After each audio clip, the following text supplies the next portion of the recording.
حامدا ومصليا أما بعد. قال الله تعالى في القرآن الكريم: أعوذ بالله من الشيطان الرجيم، بسم الله الرحمن الرحيم. محمد رسول الله والذين معه أشداء على الكفار رحماء بينهم. صدر سی وقار، حکم صاحبان اور سامعین بس، میاں صاحب اسلامیہ انٹر کالج گورکھپور کی سرزمین میں ہو رہے اس عظیم الشان مسابقاتی پروگرام میں میری تقریر کا عنوان ہے صحابہ کرام آسمان نبوت کے درخشاں ستارے. حضرات، آج میں آسمان نبوت کے ان درخشندہ اور تابندہ کہکشاؤں کا تذکرہ کروں گا جن کی کرنوں نے صرف سرزمین عربی کو نہیں بلکہ پوری دنیا کو منور و تابع کر دیا. آج تذکرہ ان پاکیزہ روحوں اور مقدس نفوس کا ہوگا جنہیں پروردگار نے حبیب کائنات محمد عربی صلی اللہ علیہ وسلم کے لیے اور آپ کے مشن کو آگے بڑھانے کے لیے منتخب فرمایا، جنہیں تراش و خراش کر کے ہمارے نبی نے پوری دنیا کے لیے تابندہ نگینے بنا دیے ہیں. آپ کے ہاتھوں ہی سے ترشے ہوئے ہیرے اسلام کے دامن میں یہ تابندہ نگینے.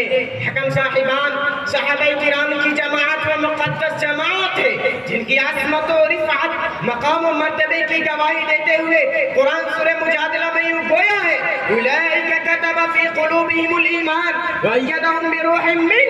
کہیں ان کی کامیابی و کامرانی اور فلاح و بہبود کی گواہی پیش کرتے ہوئے سورۃ الحدید میں ڈھنکے کی جو اعلان کرتا ہے وَكُلًّا وَعَدَ اللَّهُ الْحُسْنَى، تو کہیں ان کے ایمان کو مشعل ہدایت قرار دیتے ہوئے سورۃ البقرہ میں ارشاد فرماتا ہے فَإِنْ آمَنُوا بِمِثْلِ مَا آمَنْتُمْ بِهِ فَقَدِ اهْتَدَوْا، تو کہیں ان کے ادب و تقوی کی گواہی دیتے ہوئے سورۃ الحجرات میں ارشاد فرماتا ہے إِنَّ الَّذِينَ يَغُضُّونَ أَصْوَاتَهُمْ عِنْدَ رَسُولِ اللَّهِ أُولَئِكَ الَّذِينَ امْتَحَنَ اللَّهُ قُلُوبَهُمْ لِلتَّقْوَىٰ لَهُمْ مَغْفِرَةٌ وَأَجْرٌ عَظِيمٌ.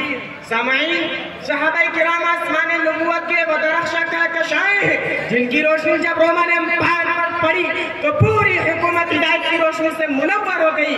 صحابہ کرام آسمان نبوت کے وہ چمکتے دمکتے آفتاب و مہتاب ہیں جن کی روشنی جب پرشین امپائر پر پڑی تو پوری کی پوری حکومت کی قسمت چمک اٹھی. یہی وہ صحابہ کرام ہے جو تحفظ شریعت کی خاطر ہر محاذ اور ہر مورچے پر ڈٹے رہے. دشمنوں کی یلغاریں ہوتی رہی، مخالفین تیروں کی برسات کرتے رہے، مگر قربان جائیے ان عاشقان رسول پر جن کے پائے طباق میں ذرہ برابر بھی لغزش پیدا نہیں ہوئی. جنگ بدر و احد میں پکارا تو نعرہ تکبیر بلند کرتے ہوئے میدان جنگ میں کود پڑے. جنگ موتا و حنین میں گرجتی برستی تلواروں کے سائے میں اللہ اکبر کی صدائے بلند کرتے ہوئے دشمنوں کے پرخچے اڑاتے رہے، زخم پر زخم کھاتے رہے، مگر ان جانبازوں کا حوصلہ کبھی پست نہیں ہوا.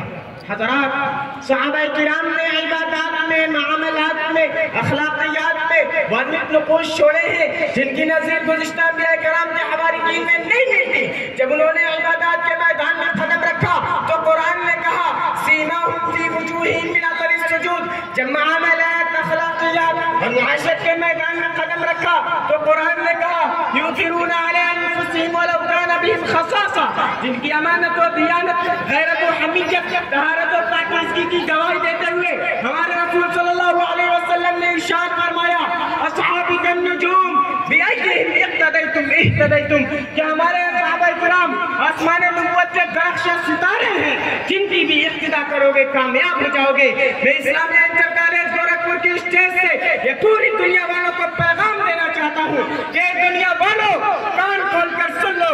اگر تم کامیابی و کامرانی چاہتے ہو، اگر چاہتے ہو کہ ارض و فلک آپ کا استعمال کرے تو آپ پر لازم اور ضروری ہے کہ ابو بکر و عمر، عثمان و علی اور تمام آسمان نبوت کے درخشاں ستاروں سے محبت کرے اور کہہ دے نبھائیں گے فنا کے بعد بھی رسم محبت کو، نبھائیں گے فنا کے بعد بھی رسم محبت کو، غبارے راہ بن کر ہم نہ چھوڑیں گے تیرا دامن. وآخر دعوانا الحمدللہ. یہ جو بچے کھڑے ہوئے ہیں وہ بیٹھ جائیں، بیٹھ جائیے.